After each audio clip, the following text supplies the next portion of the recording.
Well, it's days away now, and honestly, I can't wait for this train wreck to derail in real time. That's right, Dr. Woke is back this weekend, and if the promotional material is anything to go by, the TARDIS isn't the only thing that's going to crash. Welcome to the Snake Pit, where we're full of bile and venom. I'm your host, Snake Damon, and today I'm peeking through my fingers as the BBC revs up another round of Doctor Who. Now less about time travel and more about ticking diversity quotas like it's a round of progressive bingo.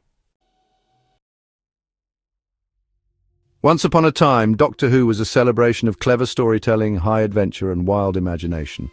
Now it feels like an editorial column disguised as sci-fi.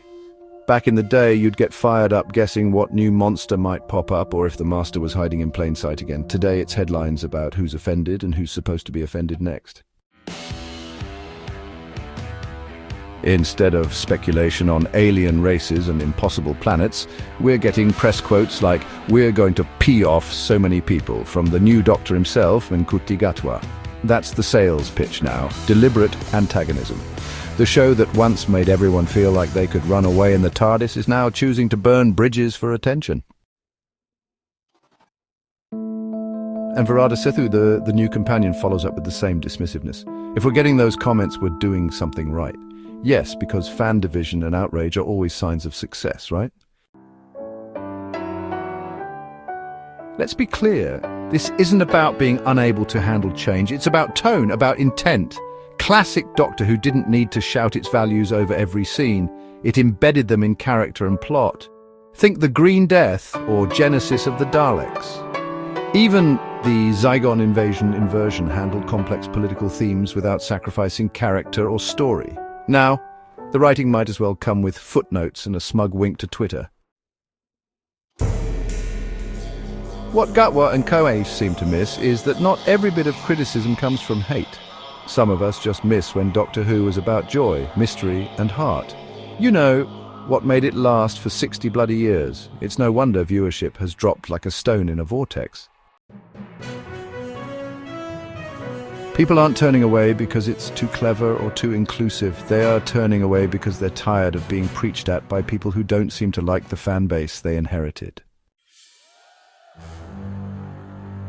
We're in an outrage economy now. Social media algorithms reward rage, clickbait headlines, fuel flame wars, and the show plays right into it. It's all noise and fury instead of substance. You can't just enjoy the show anymore. You have to defend it or attack it. There's no room left for middle ground. Even Stephen Moffat, for all his flaws, understood that you have to try and keep everyone on board. Not just cater to the loudest part of your audience while flipping off the rest. The Doctor I grew up with. He didn't need to prove how with it he was. He was it. Brilliant, weird, compassionate, and, yes, inclusive by default. He didn't care who you were, but now the show seems to go out of its way to remind you who it doesn't care about anymore. And now for a reality check that the BBC probably doesn't want to hear. They've got, 3 to 5 years left to milk the classic series for all it's worth before there's nothing left to sell.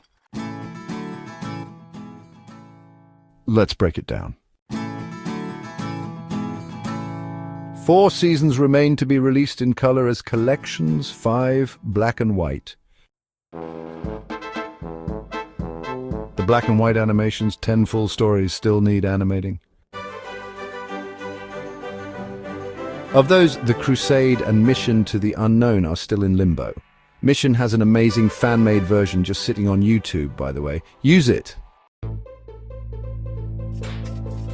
Let's face it, they'll likely animate the 10th planet, the invasion, and the rest just to avoid having to colorize patchwork footage.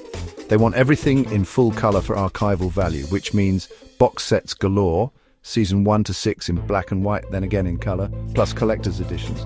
Maybe 15 total releases if they bundle the animations cleverly. The Daleks master plan? Good luck with that one unless you take my earlier advice and do a David Bradley scene for scene, word-for-word remake with new actors, and scale that can be trimmed down for a theatrical release for those that need trigger warnings. It'll be cheaper and quicker than animating 12 episodes. Colourisations will probably see a full 6-season collector's box set to double dip on fans, because you know they'll want to archive the whole run in colour too.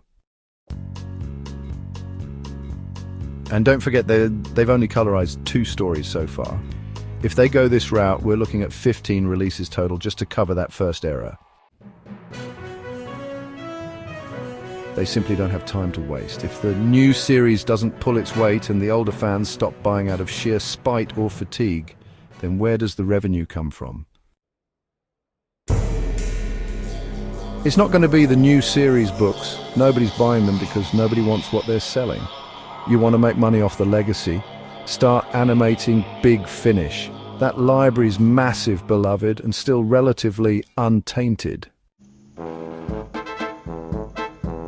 If the BBC keeps thinking they can survive on controversy, clicks and puffed-up interviews instead of solid storytelling and respect for the fan base, they're going to find themselves in the same sinking TARDIS as so many other franchises that lost sight of their audience. 5 years, that's all they got to turn it around.